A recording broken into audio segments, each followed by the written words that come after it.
តើម្ចាស់អាជីវកម្មត្រូវចេះជំនាញអ្វីខ្លះដើម្បីឲ្យអាជីវកម្មគាត់មានភាពរីកចម្រើន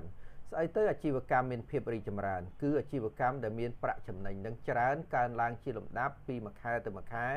return on investment កើនឡើងពីមួយឆ្នាំទៅមួយឆ្នាំម្ចាស់អាជីវកម្មត្រូវមានមូលដ្ឋាននៃជំនាញ4ធំដាច់ខាតត្រូវតែចេះទី1គឺ marketing បាទទី2 operation បាទពីរហ្នឹងវាតាក់ទងនឹងចំណូលឯ operation ហ្នឹងមានន័យថាម៉េចគាត់គ្រប់គ្រងតែលទ្ធផលនៃមុខជំនួញរបស់យើងទេឧបមាថាគាត់ធ្វើកាទៀវរ៉ាស៊ីរេស្តូរ៉ង់មានន័យថាកាទៀវគាត់ភេសជ្ជៈគាត់បារការ៉ាអូខេគាត់មិនបាច់ទៅធ្វើផ្ទាល់ទេតែគាត់គ្រប់គ្រងអ្នកជំនាញធ្វើម៉េចឲ្យហាងគាត់5 6មានលទ្ធផលតែមួយអញ្ចឹងម្ចាស់អាជីវកម្មត្រូវតែចេះគ្រប់គ្រងអ្នកជំនាញយកលទ្ធផលឲ្យល្អជូនអតិថិជនបាទមួយទៀតគាត់ត្រូវចេះធ្វើ marketing ពីនឹងបញ្ជាក់ពីចំណូលបើគាត់គ្រប់គ្រង marketing បានល្អគ្រប់គ្រង operation បានល្អមានន័យថាចំណូលគាត់ល្អហើយចំណុចទី3គាត់ត្រូវចេះ finance កាទៀវមួយចានគួរមានថ្លៃដើមប្រមាណតម្លៃរដ្ឋបាលប្រមាណតម្លៃចំណេញប្រមាណធ្វើ promotion business ខ្លះគាត់លក់បានចំណូលច្រើននឹងងាត់គាត់ធ្វើ promotion រហូត2ចានថែម1ចាន3ចានថែម1ចានចំណូលគាត់ល្អបាទតែ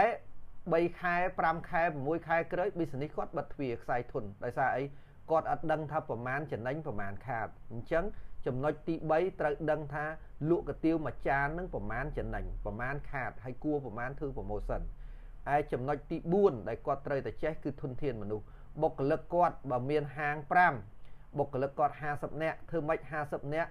ឲ្យសមត្ថភាពគាត់ល្អប្រៀបនឹងដៃគូប្រកួតប្រជែងហើយចាយលុយអស់តិចនេះហើយជាមូលដ្ឋានដែលម្ចាស់អាជីវកម្មត្រូវតែចេះបាទខ្ញុំលើកឡើងវិញគឺចេះ4 marketing ហើយនឹង operation ដើម្បីចំណូលហើយគិតរឿង finance រើចំណេញហើយនឹងគ្រប់គ្រងធនធានមនុស្ស4នេះជាគ្រឹះសំខាន់សម្រាប់អ្នក business អញ្ចឹងអ្នក business គ្រប់គ្រងទាំង4នេះដើម្បីឲ្យមានចំណូលហើយកាត់បន្ថយចំណាយគ្រប់ផ្នែកទាំងអស់ដើម្បីរកប្រាក់ចំណេញអញ្ចឹងក្នុងនាមជាម្ចាស់អាជីវកម្មគ្រប់គ្រងចំណូលឲ្យបាន 80% មើលទៅលើ marketing ឲ្យបាន 60% មើល operation 20% 80% ដើម្បីចំណូលបានល្អហើយមើលផ្នែកទាំង4ឲ្យបានល្អរឿងចំណាយធ្វើម៉េចឲ្យចំណាយនឹងបាន 20% ទៀតជាទូទៅចំណាយបាត់តិចតួចទេ